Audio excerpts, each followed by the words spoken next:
Hello, good evening, everyone. Thank you for taking time to join us today for yet another edition of the 1 month professional diploma training, peace and conflict management. Today is the seventh day of the training. We have started since October 1st, and today we are going to continue from where we start. Is conflict management. It's 1 month free professional diploma training being provided by the Institute of Global Peace and Conflict Management. This course is provided for free for our members who are following us on Facebook and on YouTube. So the aim is to empower them with the skills and knowledge necessary to make peace possible in our societies. So that's why we are doing this, so that the message of peace can be spread all around. And the only way we can do that is only when we educate people, and people know what peace is all about. They know what conflict is all about, and they can make efforts to promote peace and also do everything possible to prevent conflict. But without the idea of what conflict constitutes, without the idea of what peace constitutes, it may be difficult for them to promote peace and also to prevent conflicts from happening. So I would like to welcome all of you who have taken time to be part of this training today. It's a pleasure to see all of you here, and we hope that you are going to be part of all that is going to happen today, and you ask questions where questions are needed. And for those of you that are in a WhatsApp group and have not joined our small groups, please make time to join our small groups so that you can participate effectively in your individual groups. So we hope that you will contribute to make your presentation possible. So that is all we want to say for now. So now,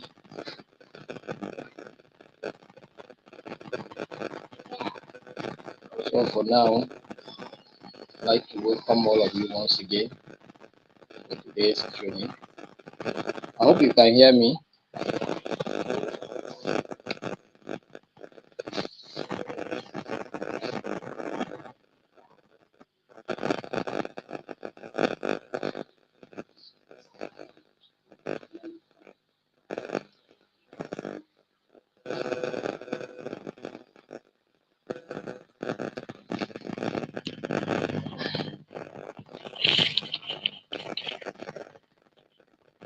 Can you hear me now?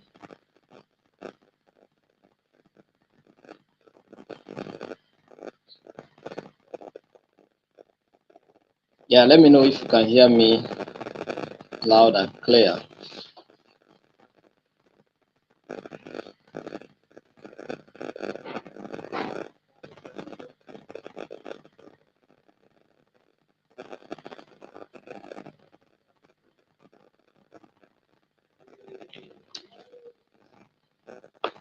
Yes, I have been notified that the network is quite my voice is not clear. I've been notified that the voice is not clear, but let me know if the voice is clear now, so I will proceed.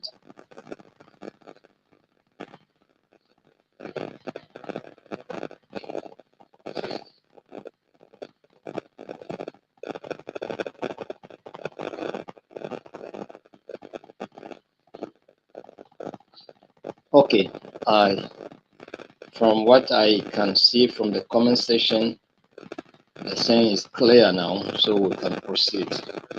So we are going to proceed right away. So if you join us, do wait to share the link with someone, put it on your wall, let them know that something like this is going on and it's for free. And I saw somebody from Uganda who was tapping to invite some of uh, his who have friends to join the training, telling them that it's free. And of course, maybe they have done the program in a university somewhere and they see this as an opportunity for them to upgrade. And so it is a good thing to know that everyone is here now. So just you can share it with someone, invite them to have time to be part of what we are doing. All right. So now I want us to look at a very important topic today, and that's we're looking at Unit 3 of Module 2. Unit 3 of Module 2, and we're looking at peace building and reconciliation. Peace building and reconciliation. You know, most of the time people view peace building as an event that takes place after conflict, but it is not necessarily like that. Peace building can happen before, during, and after conflict. You understand? So that is to say that before conflict occurs, peace building activities can take place. And when conflict occurs, peace building effort can still take place during the conflict. And of course, peace building can also take place after the conflict. Do you understand? So peace building is a continuous process. It doesn't start and end today. It's a continuous process. You may feel that you are in peace only to discover that you woke up into conflict. So you don't sit and relax because you're enjoying peace today. You never can tell when conflict will arrive. Do you understand? When the conflict between Russia and Ukraine was becoming so serious, countries like Poland, countries like Poland began to prepare because they never knew if what is happening now will, affect them. Do you understand? So they began to prepare. So it means that even when you are in peace, it does not mean that you should sit and relax. You continue to make effort to do the things that you have been doing that you are enjoying peace. Do you understand? To continue to do the things that you have been doing that you are enjoying peace, to continue to do them. Make effort, bring infrastructure, create job opportunities, reduce poverty continuously. These are the things that will guarantee peace. So, and those activities, those developmental activities are, you know, peace building efforts. You understand?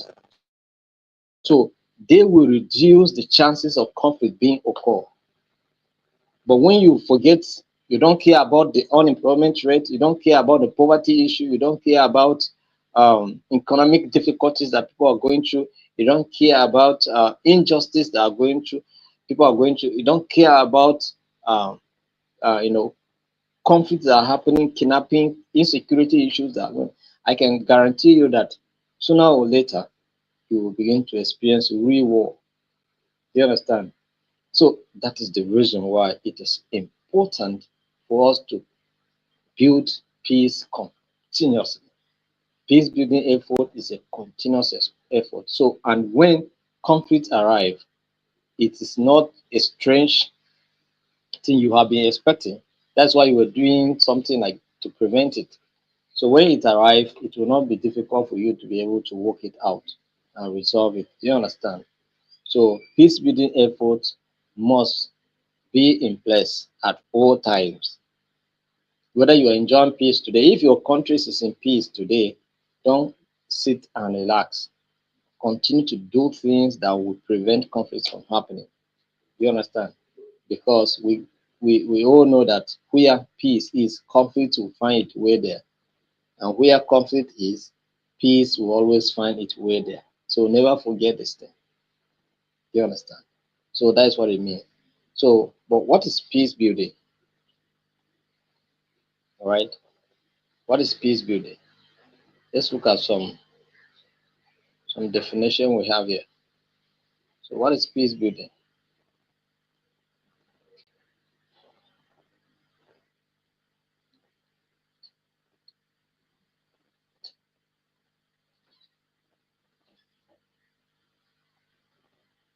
So you continue to do everything possible to maintain peace in your community. Even if your community is enjoying peace today, don't over relax, right? Because something is going to come that it may come unexpectedly. If care is not taking you, may not be expecting you feel that who could have who could come and do something like this in this community? Do you understand? So peace building and reconciliation are very essential for resolving conflict and fostering sustainable peace. So peace building involves creating the conditions necessary for lasting peace. Creating the conditions necessary for lasting peace by addressing structural issues. All right. So if you look at this, these are pre. These are activities that you are going to do. These are activities that you are doing when conflict is not yet there, or when that is you are trying to address some of these issues that are likely to cause conflict. Do you understand? So you try to address them. Like peace building involves creating the conditions necessary for lasting peace by addressing what structural issues. Now, rebuilding institutions, and fostering social cohesion. These are this is what peace building is all about. Rebuilding institutional reforms is necessary. When things are not just going on well with the institution, just reform it. All right. When President Tinubu decided to have a Ministry of Regional waiting, and people were comparing, I say, but why are we comparing? Instead of having just Ministry of Niger data, I think it's better that we have the ministry. I think it is in the right place so that there's a ministry coordinating all the regional, you know, all the regional commissions that handle regional developmental issues. You understand? We have the South, that's the Niger Data Development Commission, which is basically for the South South. We have the Northeast Development Commission, which is for the Northeast, and then we have, I come to also realize that we have the Northwest Development Commission. Do you understand? And then we have, I don't know, we have North Central. You understand? But we have the Northeast, we have the Southeast Development Commission. It seems to me that these two are recently created. That's Northwest and Southeast. I bet they are recently created, and that's why they created a ministry of the regional whatever, so that there's one ministry coordinating all these commissions. And I think it makes sense. It makes sense to me. Do you understand? Instead of just having Ministry of Niger Data, that was quite being narrow. Do you understand? So that kind of reformation is needed so that other individuals will also feel carried along. Do you understand? So it's very, very important. Very important. There's nothing wrong about it at all. There's nothing wrong about it.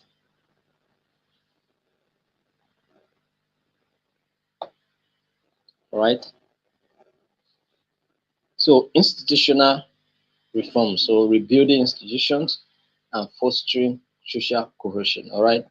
So now, what are the key components? Let's look at some of the key components of peace building. What are the key components of peace building? Key components. All right. We have institutional reform, something that I just mentioned now. Institutional what? Reform. Reforming political, judicial, and security institutions to make them fair and accessible.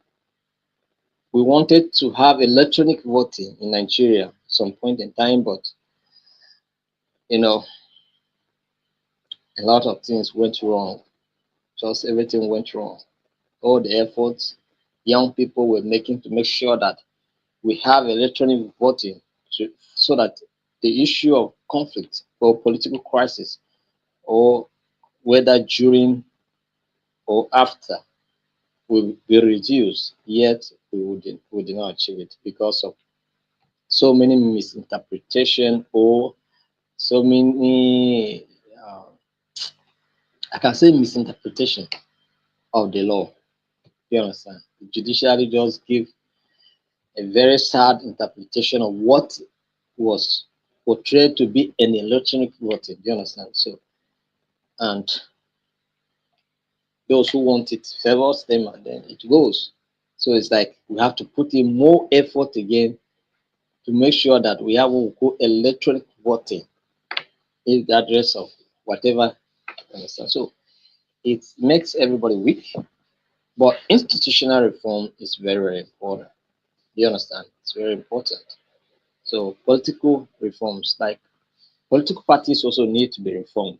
Some of them don't have any ideology. Some of them allow the issue of cross carpeting. Nobody should cross carpet. Just if we decide to be in APC, be in APC. If we decided to be in PDP, be in PDP. Okay. In the US, we have the Democrats, we have the Republican. Yes, we have other political parties, but these are the popular ones. We have independent candidature. Do you understand? And people stand for election, whether they are being heard or not. But they are there and they remain in their parties. Do you understand? At least they can join the popular ones and then collaborate and form a government. So it's possible.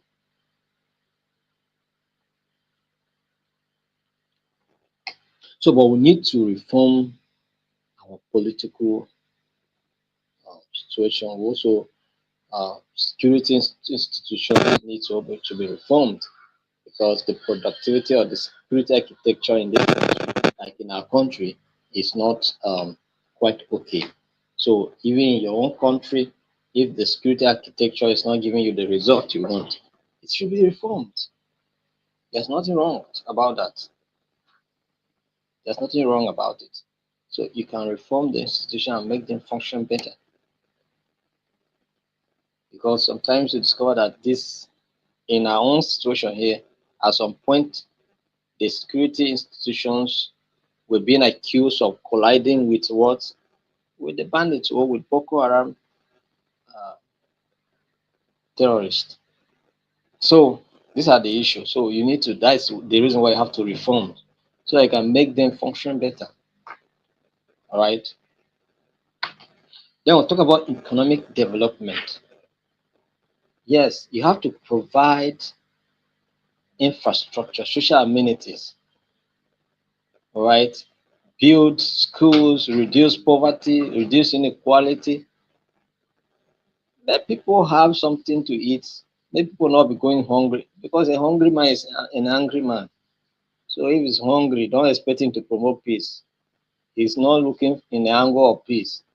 It's only people who have money that don't want trouble. They want to just stay and enjoy their money. But somebody who doesn't have money is already angry. Do you understand? So you want him to promote peace. How? He cannot do it. All he wants is trouble. So maybe from trouble he can earn a living. You understand? So don't expect him to promote peace. That's why some of them, if they say, some people say they are protesting against bad governance, they are a group that will counter the protesters because they want to get something. You understand? Because they are hungry. But somebody who is not hungry, all right, cannot accept to go and protest against the protesters. It doesn't. It's only in my country that I used to see something like that. People are going out to go and protest. You go to go and protest against them for coming out to protest against bad governance. And you, that you are going to protest against them. In fact, those that are protesting, they are even better off than you. So what are you protesting against? So, but this is the reality of things. So, economic development will help to reduce, take people out of poverty, create, you know, job opportunities, provide social amenities such as schools, hospitals. Do you understand? Where people can live where. Do you understand? And so they will not be thinking trouble. Nobody will think about what you have or not. That's why Iceland is the most peaceful country in the world. Why? Because these things are provided and everybody can afford these services. Do you understand? There are opportunities and they are doing well. So there's no trouble. The prisons are not working. The judicial system don't have any issue. Do you understand? Because nobody's causing trouble. Do you understand? So these are the issue. So education and awareness. So education and awareness. So you have to provide education that promotes peace and tolerance. So for us, this is what we are trying to achieve here. But aside what we are doing here, institutions, educational institutions like school, right from primary to tertiary, should provide some, awareness of kind of educational system. In our high institution, we see cultism, see a lot of wholesome activities going on in our higher institution. So there should be no place for cultism in our universities, in our polytechnics, in our colleges of educations. You understand? We don't need them. So young people can focus on their studies and come out in flying colors and make our society better. Some of them do cultism in school. When they finish from school, when they manage and finish, all right, they go and join politics and become political talks. Do you understand? So we don't need to do that. So education and awareness is very key. So we are also educating at the same time creating awareness. By next year, we'll go deep into this awareness, reach out to communities, carry out research, conduct documentaries on issues that are going on in our communities, do a lot of things. So, and maybe you are going to be part of what is going on. All right. So maybe we are going to also form alumni. All right. I think from going forward, we're going to form alumni. That is to finish this training. Now we're going to create a Telegram group.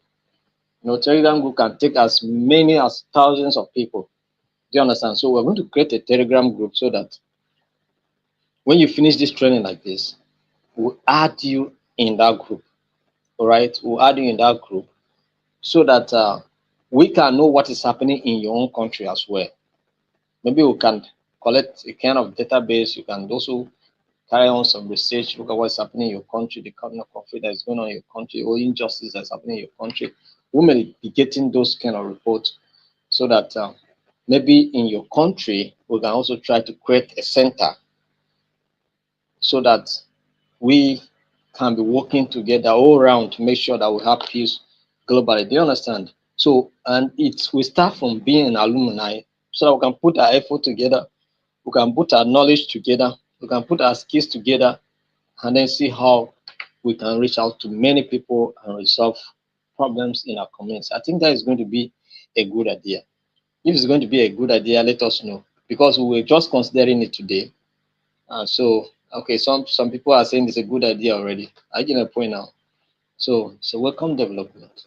So we can work together as a team globally, all right? So that we can put our heads together, put our knowledge together, put our understanding together, and solve problems globally. So it's going to be a good idea. So, and people are concording here already. So thank you very much. So we're going to work towards it. We'll create a Telegram group and then we'll call it alumni group so that all of us can be part of that and then work together and see how we achieve peace in our world. So that is what we're going to do. So thank you very much for supporting the idea. So that is education and awareness. Then community involvement. Community involvement. The problem. is in the community. When we are talking about community, we are not talking about village, because sometimes when we talk about community, people mistake it to be village. No, in the city where you are, in your estate, in the city, in your estate, that is your community. Do you understand? So engage the community there. All right. So where you are, like for instance, now let's take it for instance now. Like I am in Amak. Okay, okay, Abuja municipal council. That is what they call it. Municipal council, that is Abuja, the central local government in Abuja. That is where we are, municipal council. And that is the main local government in Abuja, right? They have five or so area council in Abuja. Now, in this main local government, there are still settlements. We call them differently. You can call them Lugbe, Metama, Asokoro. Do you understand? You can call them Shabi,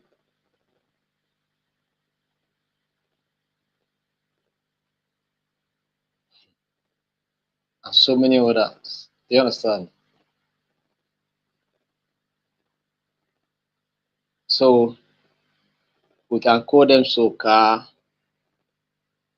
we can call them Sabonlugbe, we can call them Mako. So me, I'm in Ako estate, for instance now.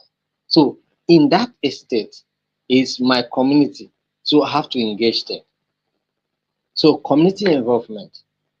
So it's very, very important, because even in this community where we are now, there are security challenges. Young people are misbehaving. So why can't you engage young people? Do you understand? There may be avenues that you can reach out to young people, engage them, and then promote peace. You can decide to organize. They used to organize football activities around here. There are fields, so you can decide to organize a competition among the youth in the community here. Do you understand? And it will pass. You can call it a football. That is a peace game. Do you understand? A peace match, and it will go a long way to pass strong message. So young people, when they come for the competition, before they play the ball, you pass the message of peace. You tell them the importance of living together in a community, and make them to understand that is the reason why we are creating this event. So before they start playing their ball, you pass the message of peace. At the end of the tournament, you give them award and encourage them. The award may even carry peace inscriptions. Do you understand? And it will go a long way to pass the message. So community involvement. So engage local communities in decision making. Right, creating opportunities for marginalized groups and encouraging a sense of shared responsibility. So people that are going through difficult situations, you can engage them. You can also reach out to them. People that are not doing well, you can reach out to them, give them support. You understand? So, like I said, next year we're also going to activate our humanitarians so that we can begin to reach out to people who cannot be able to take care of themselves. We can reach out to them, You understand? So let's look at reconciliation. Reconciliation. So what is reconciliation? Reconciliation focuses on healing relationships between conflicting parties or communities to create mutual trust and understanding. Reconciliation focuses on what? Healing relationships between conflicting parties or communities to create what? Mutual trust and understanding. So when you want to reconcile people, it means that they were once in good relationship before the enemy stroke, and now they are enemies. They are not, you know, they are not seeing eye to eye anymore. So you are making effort to reconcile them. That is, there is a problem. So you are making effort to reconcile them, bring them together to be one again. You understand? To go together again, to work together again, to trust each other again. So it's a process of healing, actually, reconciliation, because it has factors. It's embedded in factors that promote feelings, make you feel relieved from your pains. Do you understand? And then come back and say, despite all that has happened, we can still live together. We are brothers, we are sisters, we are people, we are Nigerians, we are Ugandans, we are Kenyans, we are, mention your country. Do you understand? We are South Sudanese. I know, you understand? So all of that. So what are the components of reconciliation? Let's look at components of reconciliation.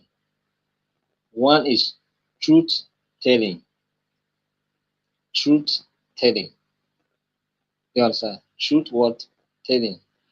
So creating spaces for open dialogue and truth commissions, allowing victims and perpetrators to share their experiences and knowledge and acknowledge harms. That is, you give people enough venue to come. Tell us how you experience it, how you feel. You understand? That is, you say your right mind. That's, you say what is in your mind without being afraid of any victimization. So you say what is in your mind, how you feel.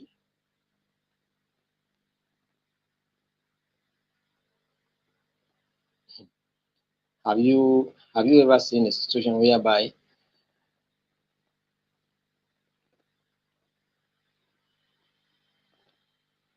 you are trying to reconcile couples, and maybe the wife says something to a point that she's crying and maybe hitting the husband, and maybe the husband just remain calm? Do you understand? Maybe the wife is angry, crying, and hitting the husband, hitting. Do you understand? So in this situation, the husband is just calm, not reacting anymore, not just doing anything, he's just calm. Do you understand? Because it is a process of reconciliation. The wife is expressing how she feels. Do you understand? So that's why the husband is so calm, because he understands what the woman is going through. Do you understand? The pains. So that's why he's calm. So maybe you that you are trying to reconcile, you say, Madam, calm down. I know how you feel, but just calm down. And then do you understand? So, but Madam will express how she feel. And then at the end of the day, the man will also express what happened and also acknowledge harm. That's acknowledge offenses, acknowledge the mistakes, acknowledge whatever. He will say, I'm sorry, and that I hurt you that way. I never knew that I was hurting you that way. So can you forgive me? And things like that. Do you understand? And at the end of the day, they reconcile. Hug, go home smiling, problem resolved, marriage continues. Do you understand? That is so truth telling. So it happened in South Africa, it happened in Rwanda. Do you understand? People came, they express how they feel. During the apartheid, this is what we're going through. Under these people were lying. But at the end of the day, reconciliation took place and people heal and then move on. Do you understand? So justice and accountability. So reconciliation is not just about tell us the truth, how you feel, that's all. No. Sometimes people have to take responsibility for their wrong, for their actions. and for their inactions. Do you understand? They have to take responsibility. That is what we say justice and accountability. Where necessary, then you can even find people. They can take responsibility. They can engage in community service just as a mark of to show that you serve a little punishment to show to maybe serve as a deterrent for others in future. Do you understand? So you have to justice and accountability so that somebody can feel more relief. Do you understand? No matter how we tell the truth, but sometimes if people do not take responsibility for their actions, then it's possible for someone else to say that, well, if it's like this, me too, I can go and do it. The reason why the Chinese are moving forward in technology, they are moving forward in terms of development, is because if they caught you as a corrupt leader, it's execution.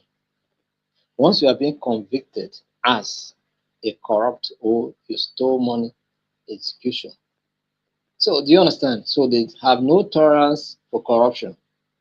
But in a situation whereby in my country where you stole money and there's what they call a pre-bargain.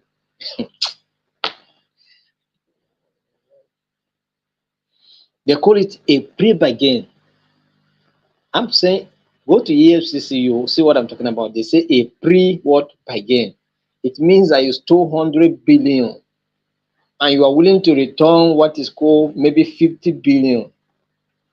The rest of the billions you can eat it and go freely, nobody cares. That's why somebody stole 105 billion, he returned 45 billions. And we are not hearing anything about the matter again.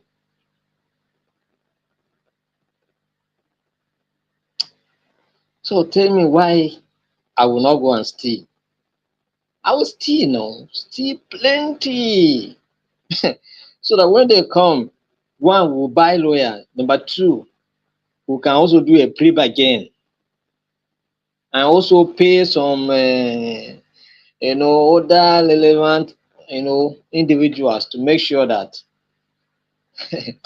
nothing spoiled. Do you understand? So that at the end of the day, if I spent 20 billion, 30 billion, 50 billion out of 100 billion I stole, at least I still have 50 to enjoy my life.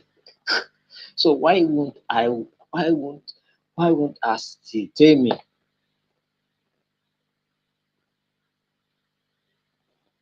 Oh, that is the truth. I can stay because I have a pre-bargain to come, let's reason together. This thing, you know how our country work now, but I'm willing to return so amount because the other one I have spent it, I don't have it. So this is what I have. Maybe you can take it. Why you store money in container somewhere and keep. They check your account, they don't say anything about your spending money. Some of you, some foreign accounts, foreign banks put the money there. You understand? So somebody must take responsibility, must be held accountable for something. It will serve as a deterrent to others. Do you understand? To do the same thing. Forgiveness and empathy. So it doesn't matter how hot the situation is, you do what? Try as much as possible to forgive. It doesn't matter how painful it is. Forgive.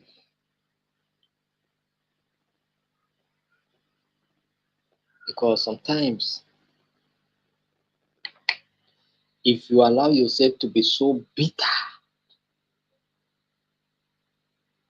if you allow yourself to be bittered towards somebody,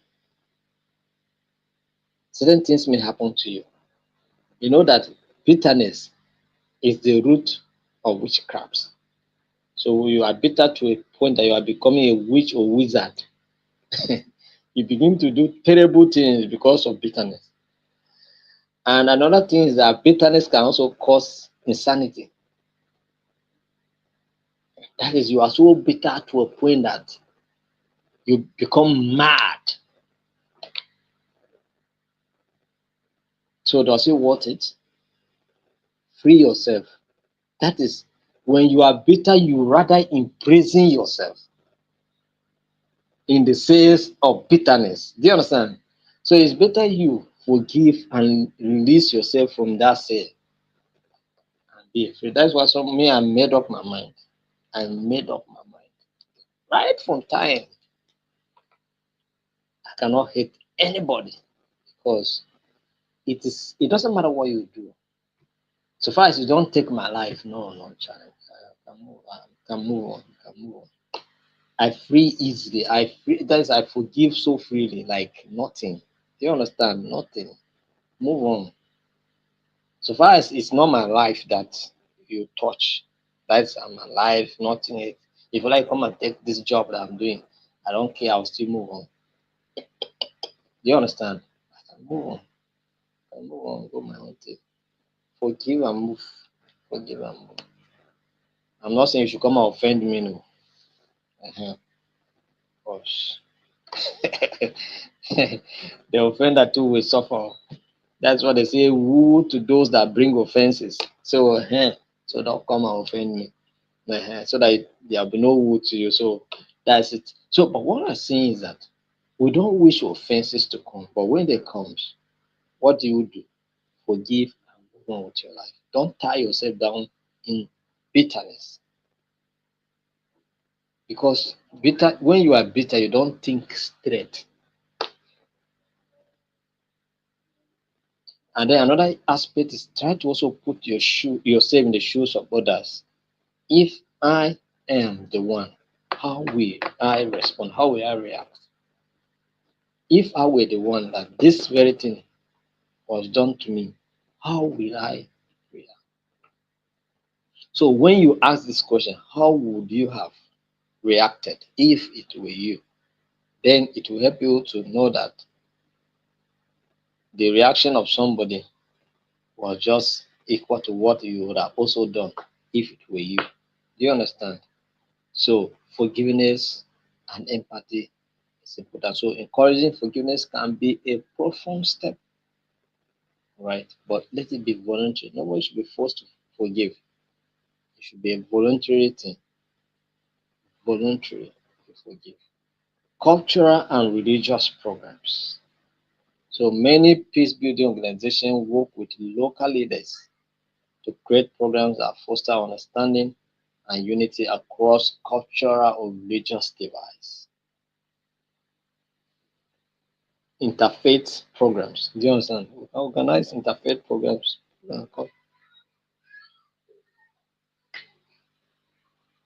discuss our differences and promote peace. Do you understand?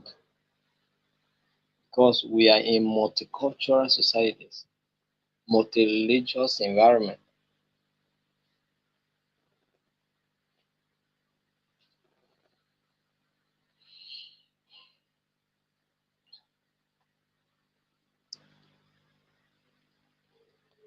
So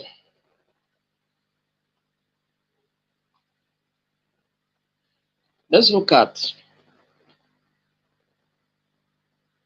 some concept of peace building. Concept of peace building. Let's look at some concept of peace building. So there are several concepts, all right, aimed at promoting peace, right? Promoting peace building activities, and then of course sustainable peace. Some of those key concepts include conflict prevention. Conflict what prevention. So the goal is to identify and address potential sources of conflict before they escalate into violence. So something is happening in the community. Don't just wait for it to turn into violence before you respond. No. Work towards identifying such issues, address them. Inequalities, address inequalities. Poverty, address inequalities. Don't allow poverty to push young people into the street to protest. because it will cause more destruction, it will cause more disorder, it will cause more death. So what do you do? Prevent. Identify those flash points, right, to address them. So this involves early warning system, diplomacy, mediations, and grassroots effort to address grievances. It can include political, economic, and social reforms to resolve issues that could lead to conflict.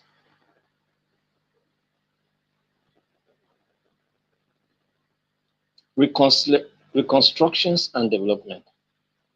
Reconstruction and development is another term or concept in peace building. So the goal is to rebuild the social, economic, and physical structures that may have been damaged by conflict, most especially armed conflict. So where we have issue that has to do with armed conflict that damage or destroy infrastructures, there will be need for reconstructions, all right? Construction. So the approach is to include rebuilding infrastructures, reviving local economies, providing basic services like health, education, sanitation, and fostering employment opportunities. So these are the things. So we have to do, reconstruct and recreate some of these things so that people can be engaged, so that they can recover quickly from the devastating experience of conflict. You understand? We have good governance or governance and rule of law. Governance and what? Rule of law. So to establish fair, accountable, and inclusive governance system. Fair, accountable. So let government be fair. Let government be accountable, and let government, uh, be inclusive.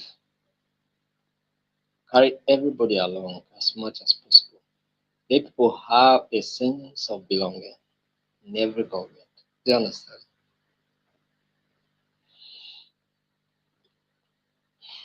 By so doing, you'll be able to achieve peace. So approach is to strengthening legal system, reforming justice institution, ensuring the protection of human rights. Because when you abuse the rights of people, it can become a source of conflict. So nobody wants his right to be abused.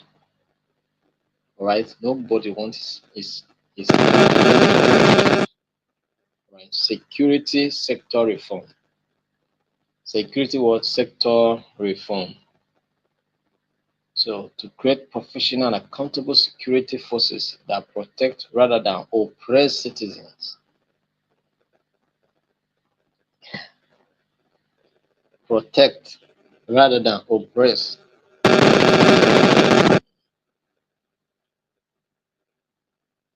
As well.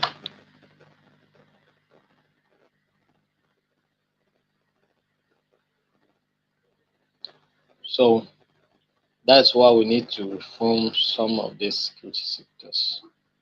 Some of them need to even undergo this kind of training so that they will know how to behave professionally. I'm not saying that they are not the security situation or the security institution are not doing well. They are trying their best, but they need to do some things differently. You understand? They need to do some things differently to make it better. So reforming police, military, and intelligence service to be inclusive, impartial, and accountable is essential in post-conflict environment.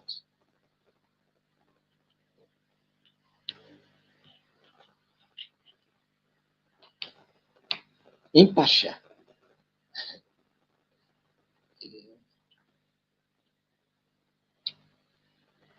The kind of security that will not force information.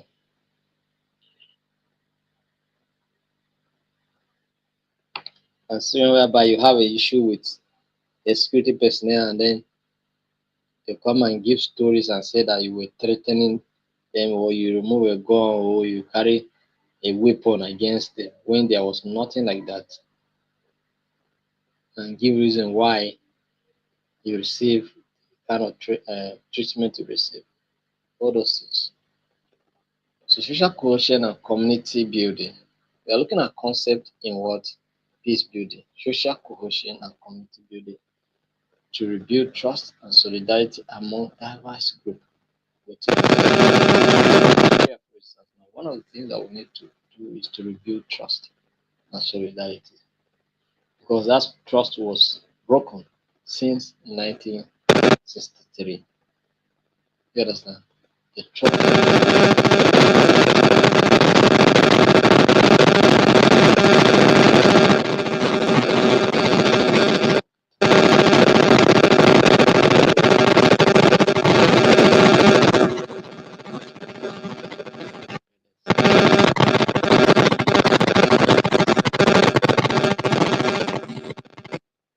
to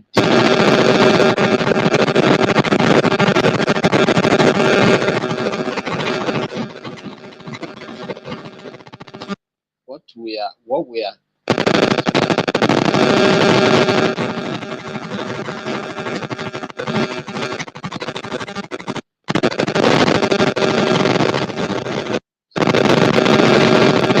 because trust have been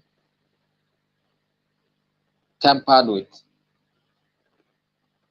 and that is why since 1963 there are certain tribes that have not been given opportunity to govern this country, even though they have the population that requires such kind of opportunity. Why? Because the issue of trust was betrayed. And as a result, of course,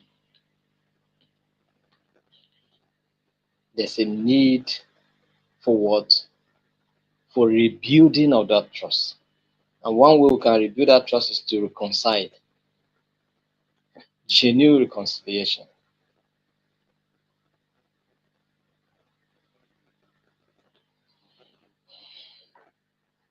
Justice and reconciliation. So, to address past injustice and foster healings between opposing groups. So, you can even go back to history and revisit what happened, all right, and address the injustice that someone suffered, all right. And so, when you do that, there's this possibility that healing will take place, reconciliation will take place, and then there will be cooperation. Do you understand?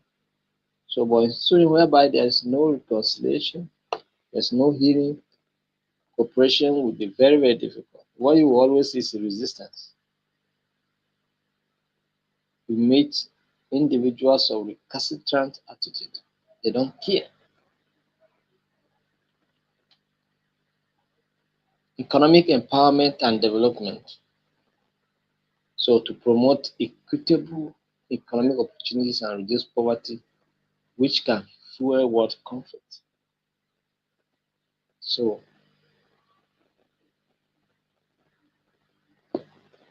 economic empowerment and development is very key, very important. Equitable economic opportunities where people can earn a living, where people can survive, be engaged productively. You know, in China, every street of China is like there is an industry. People are being engaged. Some of them that choose to come and stay here with us. The lie is our minerals are carried them.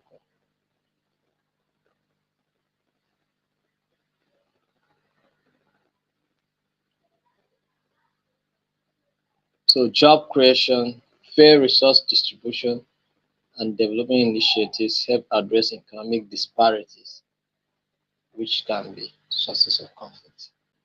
So do you understand? So education and public awareness. Education and public awareness. We'll still come back on this. So we are here promoting a culture of peace, creating awareness, making people to know what before now they may not have known. And that is the confession we have been seeing here. Some of you that in your testimonial, in your testimonials, you have been, you know, doing this. Tell us that you get to know things that you did not know. That's very important. And so we are motivated by those kind of testimonials, right? Because it makes us know that okay, we are not wasting time. We are not wasting our energy. So dialogue and mediation to resolve differences through communication and compromise.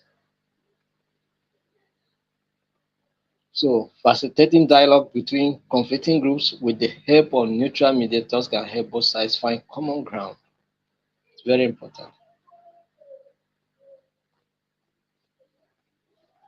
So dialogue. When we talk about dialogue, it's a conversation. Converse deeply into the problem. Ask questions, re-examine the issue, consider so many factors. Yes. Inclusivity and participation. How to involve all the stakeholders in peace building process. Long-term sustainability. So what are the plans? What are strategies in place to make sure that we continue to enjoy peace and to address conflicting situations when they arrive? You understand? So all of this matters.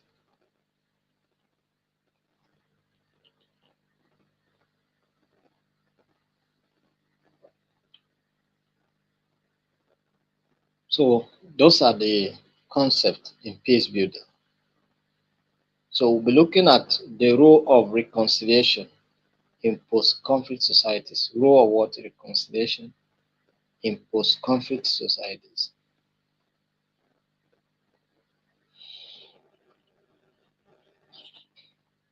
Like we all know, reconciliation plays a very vital role in post-conflict societies by promoting healings, rebuilding relationships, and laying a foundation for lasting peace.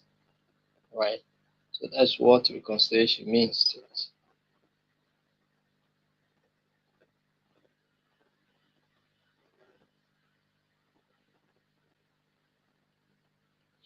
So we have some roles that reconciliation plays. One is healing trauma and restoring relationship. One of the functions and the purpose of reconciliation is to help individuals and communities heal from the trauma and emotional scars left by conflict.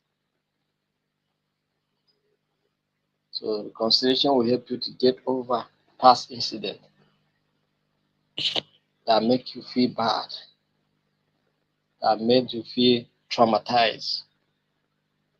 So what is the approach? Through truth-telling initiatives, counseling, and public apologies. Reconciliation allows victims and perpetrators to acknowledge harm and begin the journey to healing. You understand? So you can see that honorable that apologize publicly,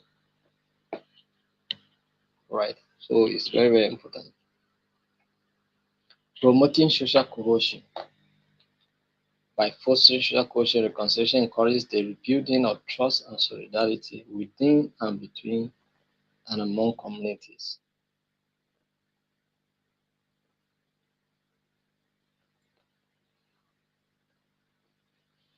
Establishing accountability and justice. Justice is a core element of reconciliation as it addresses the grievances and human rights abuses that may have fueled the conflict. So establishing accountability and justice.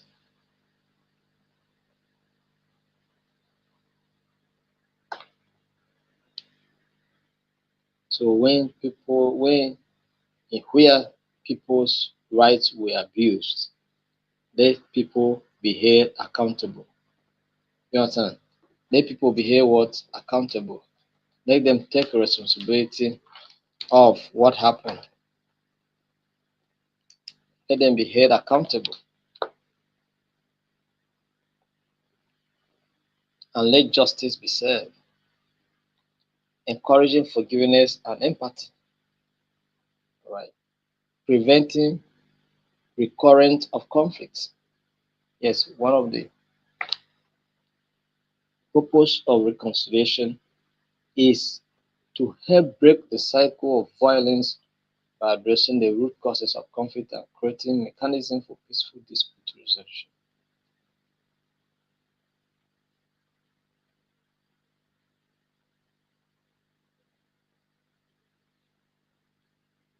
So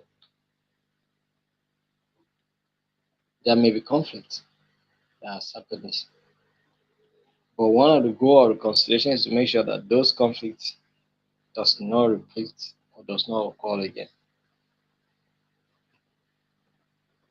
Building inclusive institutions. Reconciliation efforts often aim to create or reform institutions so that they reflect and serve all groups in society fairly.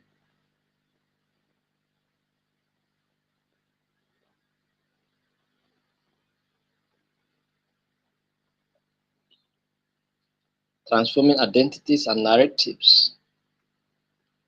Reconciliation transforms divisive identities and narratives that may have contributed to the conflict. So there are certain narratives that we receive that are not too good. Some people may want to tell the history, or they tell it in such a way that it suits them. And they pass that narrative to their own children. Children pass to the next generation, and then it becomes a norm, becomes a belief.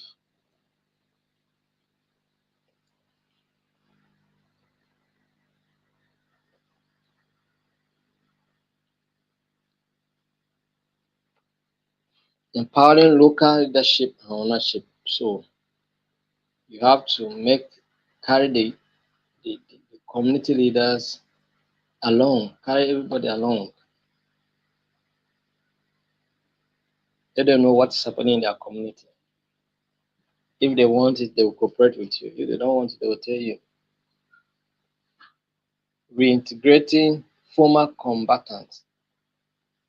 So institution whereby you have people who were fighting in the war and now the war is over.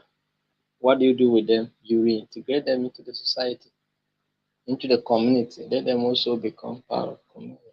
And but where they have to take accountability, they go and maybe serve 2 or 3 years jail term and come back and be reintegrated. That's when they'll go through rehabilitation process. Do you understand? And come back and you integrate them into the system, into the community. So that's what it means.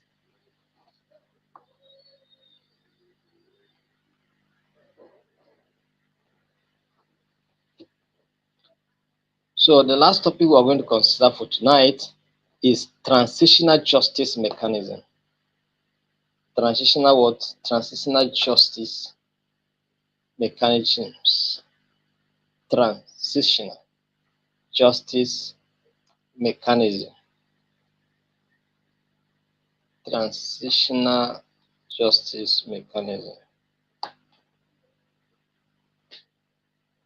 Transitional justice mechanisms are processes and tools used by post-conflict or post-authoritarian societies to address past human rights abuses, promote accountability, and support reconciliation.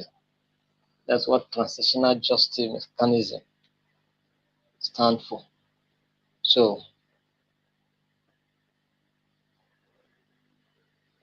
transitional uh, justice and mechanism aim to achieve justice and help societies transition from a period of conflict or repression to one of peace and democracy. So transitional justice mechanism can take many forms. So we have some of them here that we're going to consider. Truth seeking, truth commission, to investigate and document past human rights violations, giving a voice to victims and raising awareness about the scope and impact of abuses. Do you understand? So you go conduct investigation in Borno to know what happened.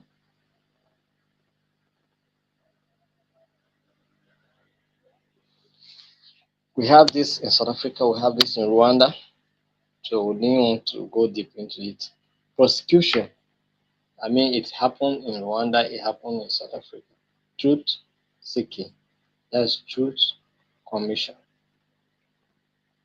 Prosecution, that is criminal justice, to hold perpetrators of serious crimes such as war crimes and crime against humanity accountable through formal legal process.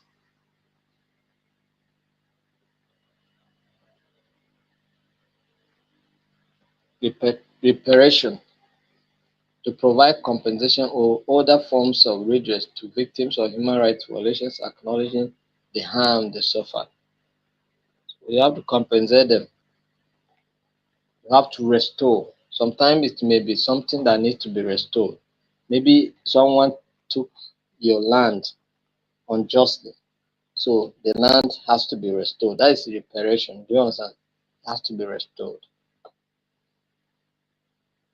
Institutional reforms, to transform institutions such as the police, military, and judiciary that were complicit in past abuses into transparent, accountable bodies that promote human rights.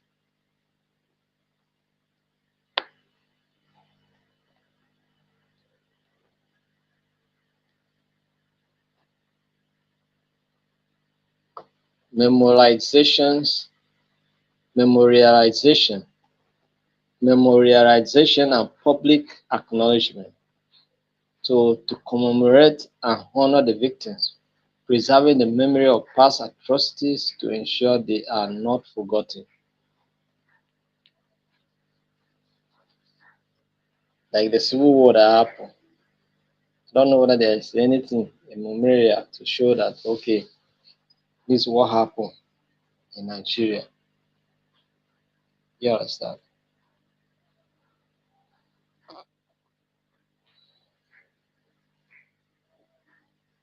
Amnesties. In some cases, amnesties may be granted to facilitate peace and reconciliation, especially if full prosecution of all perpetrators is impractical or could destabilize the peace process. So, amnesties. Now the amnesty, tell them, come, there's no problem, we're not going to prosecute you. Just come, show yourself, drop your arms, and that's all. You have been given what? Amnesty. So nobody's going to touch you, no matter what happens. Restorative justice program. Promote reconciliation and healing by encouraging restorative what? Justice. So everybody must receive a form of justice. All right. It is very important. Very important. So once we do this in our societies, we will not have much problems. All right. But there are challenges and limitations, political constraints, resource limitations, balancing justice and peace are some of the challenges. But these challenges are surmountable and can be overcome. You understand? So this is much we can cover today. If you have any question you ask, You have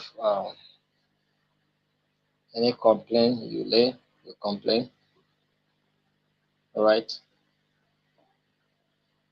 So this is the much we can go today. Any question?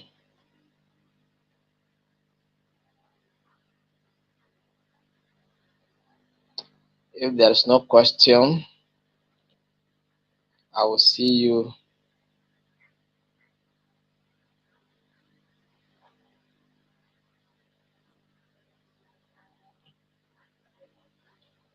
So somebody's asking, how do memorialization help in peace building, knowing it will bring back the traumas?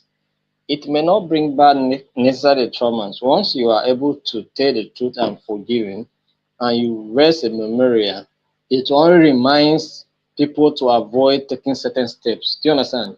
It serves as a reminder to people that if you take certain steps, it will bring you back to this place.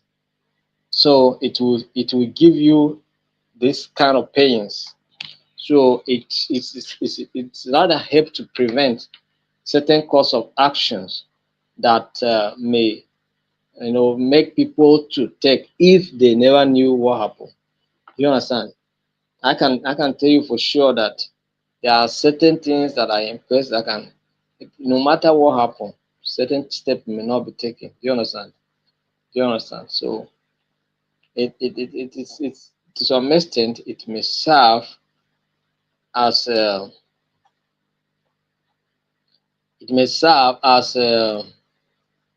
tool to prevent any steps that maybe one may take to provoke or create another opportunity for violence. So I think it's a good thing. I think it's a good thing. And someone else is giving a response to that question here, that no memorial of any sort because the government didn't want the young generation to know the truth about the civil war. They had to ban history as a subject, and that is very, very bad. Do you understand? We must tell our stories. We must tell our stories, and we can tell those stories in acts. Do you understand? In arts and culture, we can draw memorials. We can draw things. We can build memorials to show what happened. Do you understand? It's not by removing histories from the book or from ours. In fact, how can you remove history in the first place? How can we not tell our histories? We must tell our histories. We must tell our experiences. And that's the only way the young generation will know and try to avoid things that destroy us before. You understand? It's not by hiding, it's not by shying away from those things. It's by telling them. When we tell those stories, young people, children will learn and avoid those steps that nearly destroy the system or destroy the nation. Do you understand? So it's not by shying away. One thing our leaders don't know, and it's because maybe they don't understand, they don't have deep knowledge of what we're discussing here. If you understand, there's no need to shy away. Tell these stories, let them know, and then teach them lessons in these things. Do you understand? And this is why we want to start peace clubs in schools so that we'll tell some of these stories. We, we have a lot of plans, but the only thing we have as a limitation now is the financial resources. Once we have the right financial resources, we can hire the right people and begin to tell these stories. You understand? Right? We wanted to animate some of these stories. We animate them and share them with young children. Let them see what happens in time past and why they should avoid towing that path. You understand? It's very important. We cannot shy away from it. We must tell these stories so that young people will learn from it. So when somebody makes mistakes, say that we should remove history, they are not doing us any good. Not at all. Not at all. We must tell these stories. We must tell the stories of the conflict that happened in Rwanda. We must tell the stories of apartheid. We must tell all these stories. It's only when we tell those stories that anybody, it doesn't matter how how powerful is your tribe and how relevant, how influential is your tribe, you still avoid going throwing certain steps because it may not help at the end of the day. You understand? So it's very important that we tell those stories. Someone is asking, is it the same thing with November 10th every year in remembering King Sarwawa by the Ogonians? Yes, because they stood for the truth, they speak the truth. Even though the system was against them, but they have to speak it out. And by celebrating and remembering what he did, he's a hero to the Ogoni people. Do you understand? And of course, they are reminding the young ones to know that even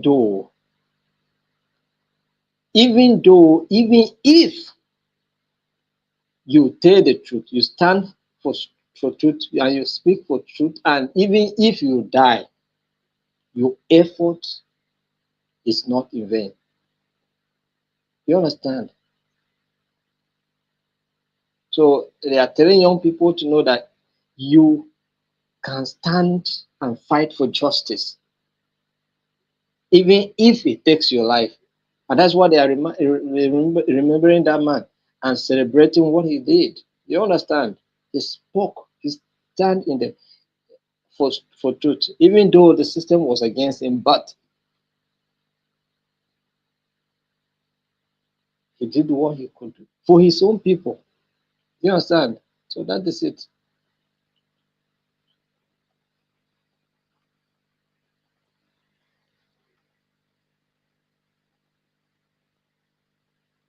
And you will get the handout. I will provide handout in the course of the training.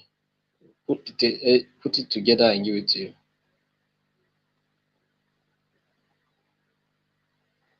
Yeah, we'll give you handout too. We'll give you handout in the course of the training. Don't worry, you'll have it. And then very soon I'm going to assign you topics. So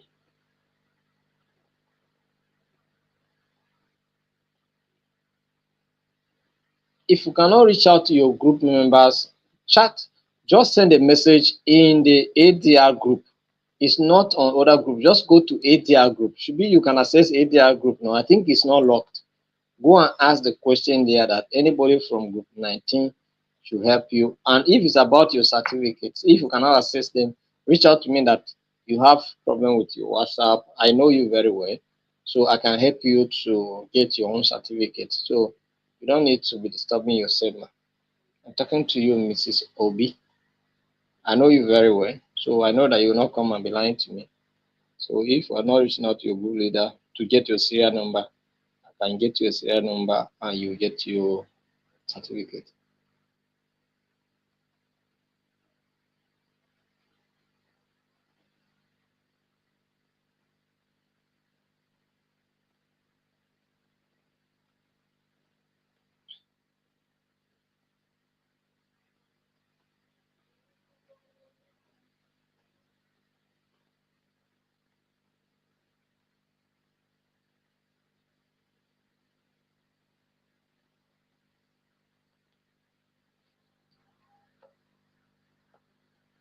So thank you very much. We'll see you tomorrow by